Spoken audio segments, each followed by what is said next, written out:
today we're going to be going over some simple solutions to common problems that you may encounter while working from home.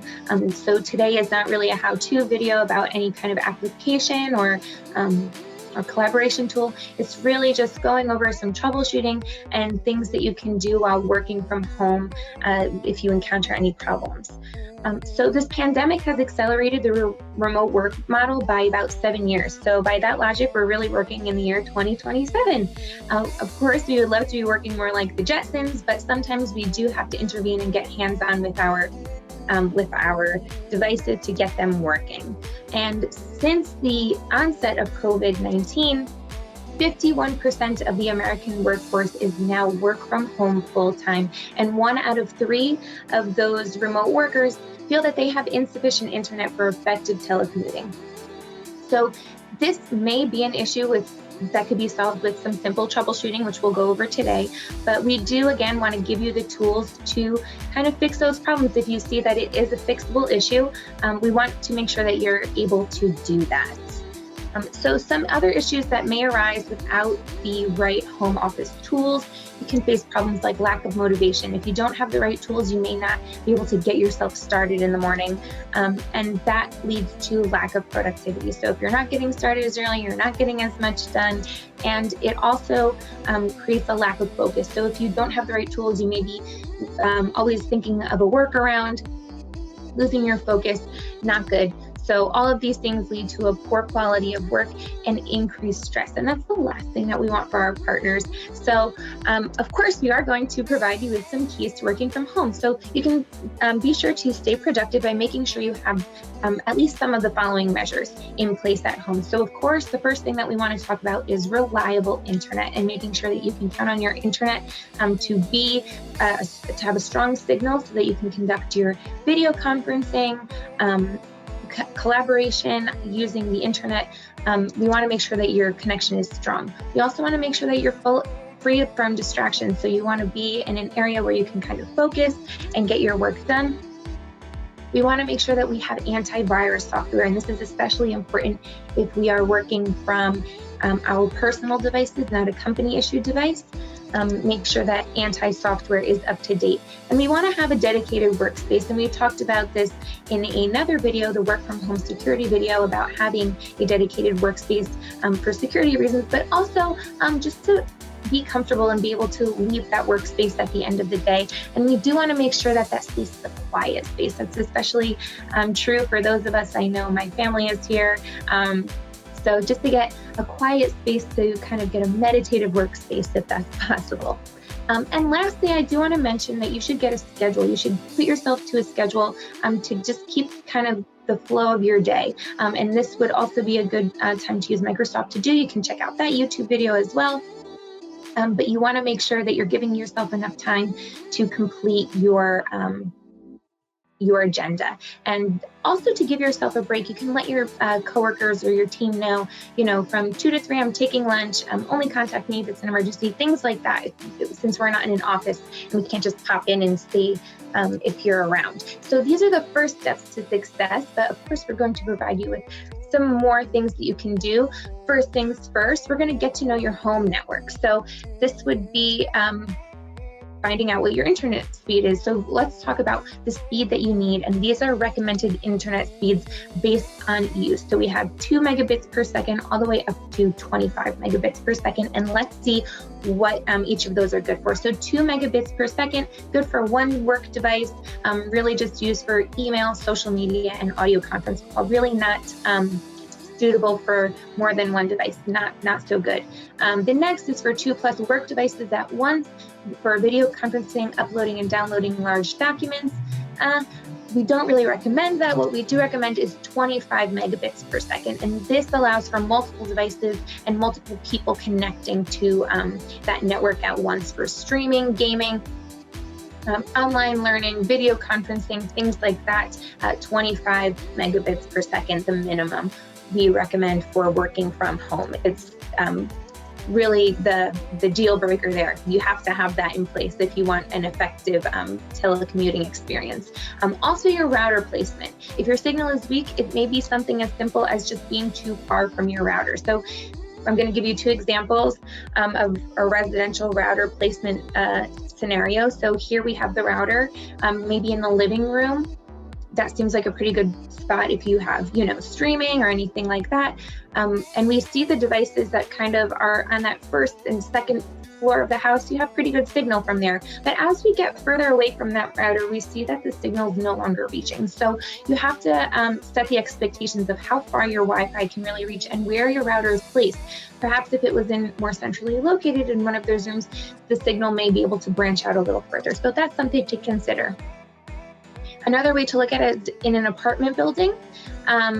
We see that this router is maybe on the first floor, and we see that it reaches the second floor, but if you get much higher than that, you're really not getting a signal. So again, you have to set the expectation for what your Wi-Fi can actually do and how far that signal can reach.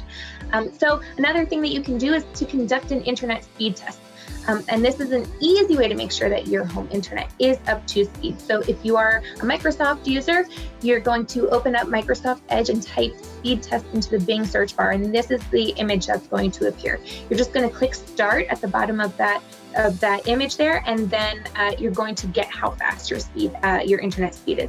I do want to recommend having a hard connection into your router. I'm looking at my router as I'm saying that. A hard connection into your router to make sure that reading is accurate. So if you're a Google user, you can also use Google Chrome to type in internet speed test. You're going to get this image, and then you're going to simply click on run speed test, and that is going to give you your speed as well. There are other websites that you can use for speed tests. These are the two that we know to be accurate. So another thing you can do is reboot your router. I'm sure many of you are familiar with doing this. It's just the power of unplugging for some reason that, kind of resets everything and gives you a fresh start sometimes. So the first thing you want to do is just to unplug your router. You're going to wait and give it about 15 to 20 seconds unplugged. Then you'll plug it back in, and you'll allow 1 to 2 minutes to really fully reboot, to turn back on. And then you can start checking your devices. Sometimes that just clears internet issues up, just to restart the router and get everything reconnected that way.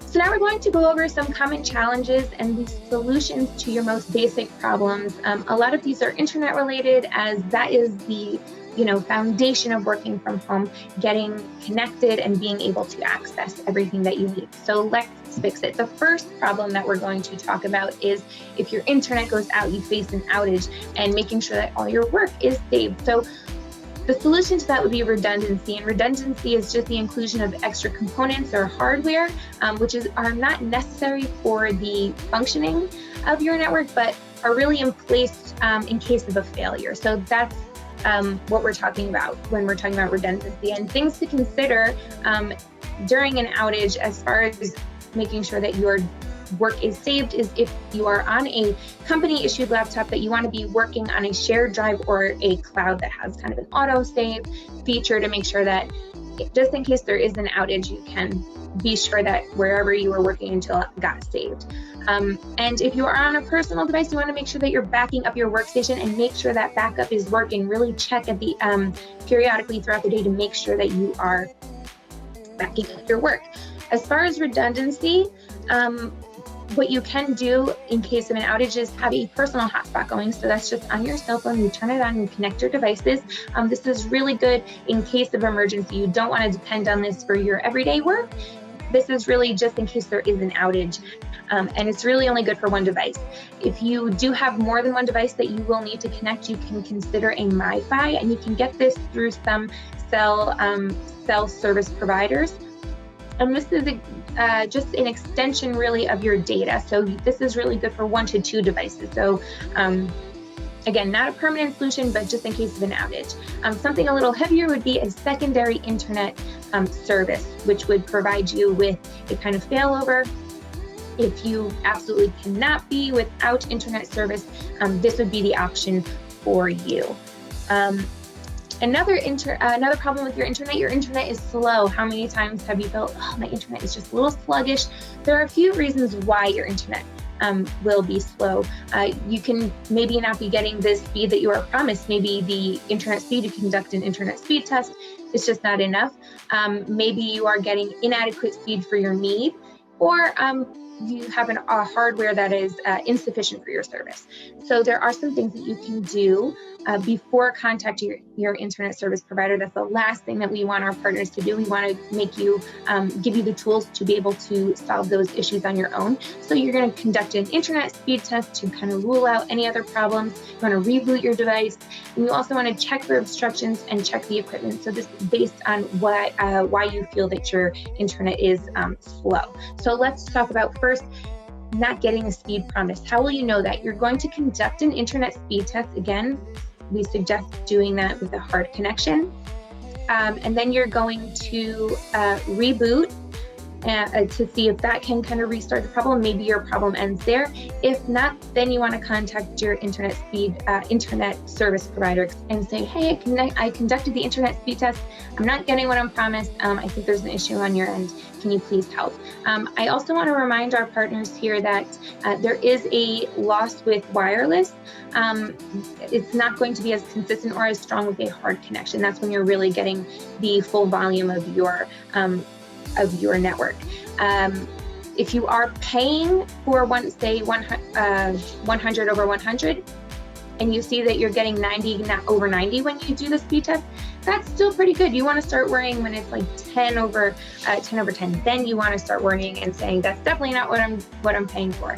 If you are getting inadequate speed for your needs, if you see that once you start connecting to multiple devices, your internet starts getting a little slow, you want to reboot, you want to check for obstructions. So this would be, is my router kind of centrally located? Is it behind something? Can I make it more available out in the open? You want to check for things like that. You want to reboot and make sure that it's just not something internal in the router. And we do want to stress again that this is the time for 25 over 25 internet, 25 megabits per second. You may want to look into an extender. Maybe it's just placing your router more centrally located with an extender, or you may want to look into a Wi-Fi mesh network. And this would be the Google Nest, Nero, Orbi, things like that, that kind of extend the network.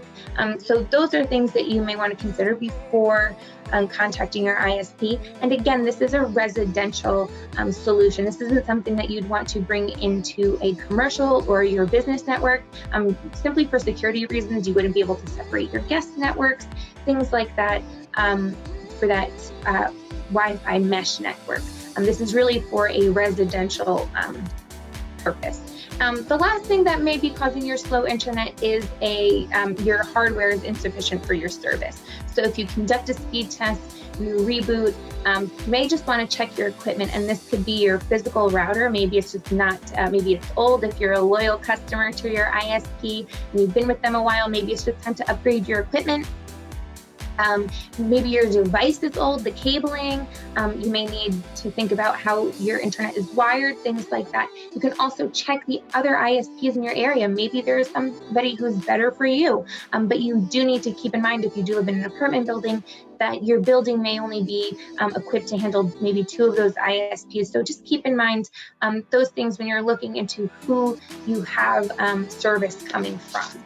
I do also just want to reiterate that Wi-Fi signal has its limits. You can't expect it to go through 4 floors of concrete and steel in an apartment building. It's just not going to happen. Even with extenders, you just can't push your Wi-Fi too far. There are limits to your Wi-Fi. You're not going to get the stability, the same stability as with a hard connection. That hard connection is the most consistent thing. The convenience of Wi-Fi, you have to take it for what it is. It only goes so far. So we do want to keep that in mind. And if you do want it to go further, you have to start considering things like cabling and things like that. So you also can make the most of work from home. And these are just some tools and tips to working safely and comfortably from home. So going beyond your internet, this is something that we went over in another deck, the work from home security deck, if you want to check that out. But some things that I feel are worth repeating are how you're connecting into your work network, your business network. and it could be through a VPN, which we love here at F8, or it could be through the cloud. So the VPN, again, has that encrypted connection through the internet, and the cloud would be things like OneDrive, SharePoint, Google Drive, Dropbox, all things that we love here at F8. They're a good option for saving your work. But again, I do want to go over the VPN limitations. Your local database-dependent software won't work. That's things like QuickBooks, Razor's Edge, any kind of those database software. Your connection speed dependent on your local internet. So this is, again, something that can slow down your internet, the VPN connection. So if you're experiencing slow internet, that's another reason why your VPN, nothing to worry about there. And the VPN health is dependent on your machine's health. So you do want to keep your machine healthy. Make sure that you have, an active firewall and antivirus on any machine where you are connecting to the VPN. So now we do want to go over all the comforts of work from home, some things that you can do to kind of amp up your workspace at home. Some noise canceling headphones and speakers or speakers. Sometimes you just need to hyper focus, get your headphones on and kind of get into your work, or you can kind of make your workstation louder and drown out the noise around you with some good speakers. So some things you can do to amplify your space. You also want a desk you love and a good chair. I can't stress that enough, a good chair. You're going to be there a lot of the day working from home, so you want to make sure that you're comfortable. And a desk you love doesn't have to be a big desk in a big home office. A lot of us are in smaller spaces. Just a lap desk or a folding table that you can kind of put away at the end of the day. Good enough if you choose to work from the sofa. Some other things that you may want to consider for dual monitor is using dual monitors and a docking station. It's great to just kind of put your device somewhere, your laptop, plug it in, and you're hooked up to everything you need for the day, printers, internet, all of that hard connection stuff. And then you want to personalize your space, really make it yours. Put some plants around, give yourself a break during the day, watering and tending to your plants. Put on your favorite music, get some great lighting for your audio, for your video conferencing and collaborating through videos. And that's going to lead to some happier work environment. Just to kind of make your space your own and to have a mimicked workspace. We're not going anywhere, so kind of make it your own space that you can spend time in throughout the day. And now you're ready to work with confidence. You know how to tackle some of the most common work from home issues. You can survive an outage now, you can boost your internet speed, and you can improve your internet service. You're surviving an outage, you have redundancy in place. You can look into extenders or a mesh Wi-Fi network. Maybe it's time for an upgrade of your equipment or a new internet package. And of course, you can improve your service. Maybe it's just something as simple as sitting closer to your router or to use a hard connection for some consistent internet. And please, again, remember over 25 megabits per second is the minimum for working from home. We need that foundation for everything else to run smoothly. A good connection is really what we need. And we can do it. We can do this. You just have to identify the problem and let's fix it. And of course, as always, if you have any questions, comments, or concerns, you can reach out to us at webinars@fa-consulting.com.